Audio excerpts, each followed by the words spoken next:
experiences. New on SportsCenter, Luka Doncic at the podium after the Lakers were eliminated. I mean, yeah, it's very frustrating.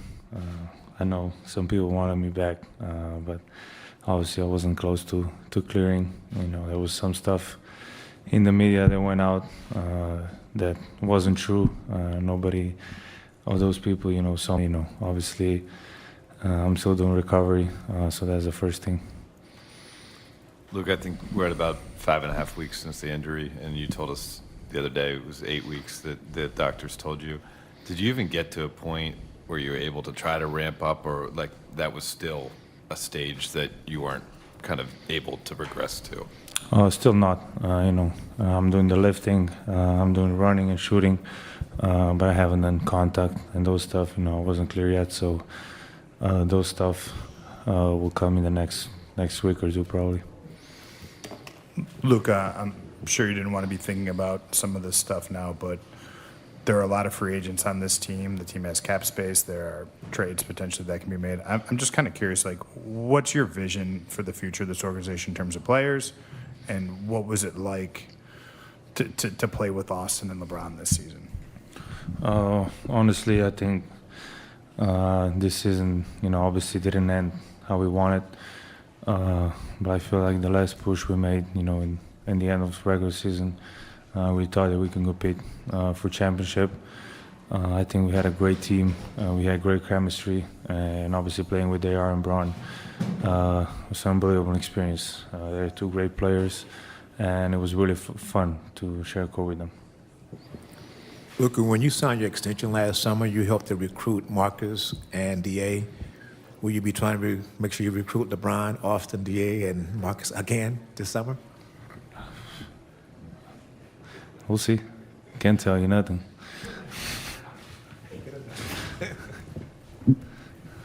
Hey, Luka.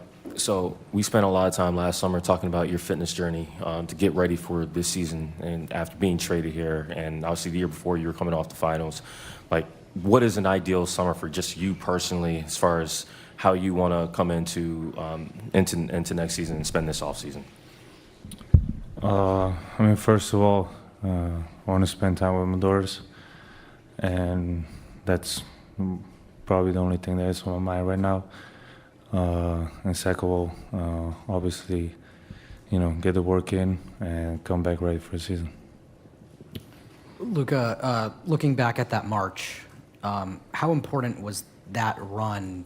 You know, I think you guys had 16-2 record in over 18 games. How important was that to kind of see this team clicking on all cylinders for you in your second year in the organization? I mean, it was pretty amazing. I think the feeling in the locker room was very good.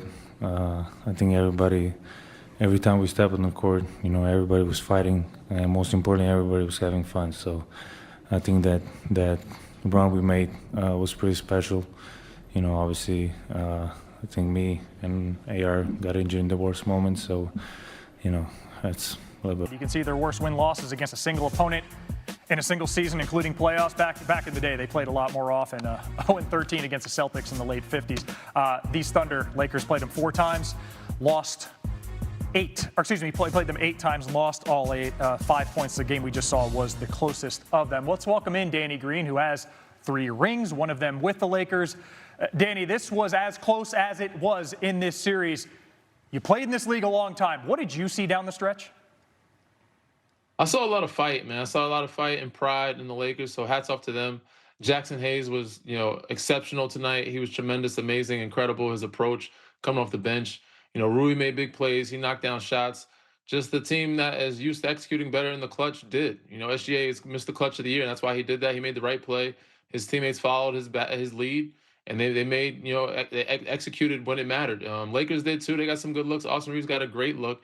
It just didn't drop. But I think fatigue played a factor in this. You know, Lakers had to exert so much energy to stay with them and fight back, and being in a hole pretty much the whole series, that it wore on them. And when it came down the stretch, the team with the, you know, the more freshness had the mental, you know, fortitude to be in the game and not let it fatigue. So their mind was, you know, locked in and focused and executing their plays right. Well, you mentioned freshness. We just heard SGA post-game talking about how the rust has been getting to him of late. He had 35 points in this one, his first 30-plus point game since the first round. So how did SGA turn it on when the Thunder needed him the most?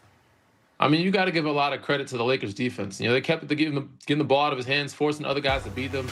And those other guys answered the call. They did beat them for the most part. Tonight was the first game he got really loose. He got to that free throw line some. But this ain't nothing new for him. This is what he does. This is an average Tuesday. He goes in the gym. He gets to his spots. He knows how to get to the free throw line. He knows how to close out games. He's a super vet and about to be a two-time MVP. So, you know, but the Lakers did a great job of him most of the series. You also got to give a lot of credit to A.J. Mitchell, Jared McCain, Casey Wallace, Isaiah Joe, like those other guys. And Chet had an amazing series as well. But A.J. Mitchell was clutch for them this whole series, and it allowed SGA to kind of get back into his rhythm and his flow.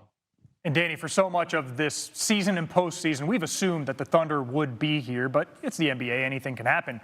They're 8-0 in the playoffs, back-to-back sweeps, take out the Lakers in 4 games. How does the Thunder's level of play compare to the ceiling we've seen from them over the course of this 25-26 season? It's pretty close. They aren't fully healthy, though, so we haven't got a chance to see what J-Dub looks like. They're going to need him, especially in this next series and in the finals if they want to be two-time NBA champions. But they're pretty close to their ceiling. They've been playing exceptional basketball. They're playing at a high level. But, you know, this could be a gift and a curse. You know, it's great to be able to get the rest, but it might hurt them. They might get rusty. They haven't had much adversity throughout this playoff series, so it might get a little rocky when they actually do get some adversity and play against a tougher team, whether it's Minnesota or the San Antonio Spurs. And even if they get past that, in the finals, it's going to be tough. So I've been on both ends of the spectrum where I've had 2 sweeps and we weren't ready for that next round. We won the next 2 games, but then we lost in that series. I'd also been where we were down. But I think the ones that helped us the most, the ones that challenged us and prepared us for the next round. So I don't know how much these 2 teams that they played is going to prepare them for the next matchup. But I know Dagnall is a good coach, and he'll have them ready. Well, Danny Green, stay with us because speaking of sweeps, we've got to point out that this is the 4th time LeBron James has been swept in his career. But this is the earliest one yet. The others were all in the conference finals or later. This one comes in the conference semis. And worth noting here, LeBron James now set to become an unrestricted free agent. So, Maddie, it then becomes fair to ask if this is it for LeBron in LA. And if it is, it was a hell of a ride. When he joined the Lakers, ranked 7th in all-time scoring, but after more than 12,000 points in purple and gold, he's the all-time leading scorer past Kareem on that night, February 2023. More than 4,000 points clear now of anybody else. In the bubble, 2020, Bron brought the Lakers a 17th NBA title at the time. That tied the Celtics for most in league history. It also snapped a 9-year title drought for LA, their longest this century. And look, man, Father Time is and will remain undefeated, but LeBron's come as close as anybody to handed him an L. Before Bron, there were 5 30-point games by 40-year-olds. LeBron has more than tripled that with 16 30-point games by himself. He's 41. He's going to be 42 in December. Danny, you played with him, won a ring with him. LeBron and the Lakers season comes to an end here. If this is it for LeBron in LA, or if this is it for him overall, what has he meant to this league? I mean, he's meant everything to this league. He's been the face for over 2 decades. So, you know, the kids that I watched them growing up. So, like, I idolize them. The kids that are in the league now probably were babies when he came in, and they all looked up to him. So to be able to watch him in real time, and so many people throughout this, you know, league has been able to face him and join him in a locker room on the same team. I'm sure it's the biggest inspiration to all of us. So he's meant so much to this game of basketball. I know a lot of us do appreciate him. A lot of us don't. They're going to appreciate him when he's gone. But he deserves his farewell tour. I don't think this is his last year. I don't think he's done after this. He'll get one more. And we don't know where that's going to be at yet. I don't think he knows either. A lot of questions remain around LeBron James. But for now, Danny Green, thanks so much for the insight. And for more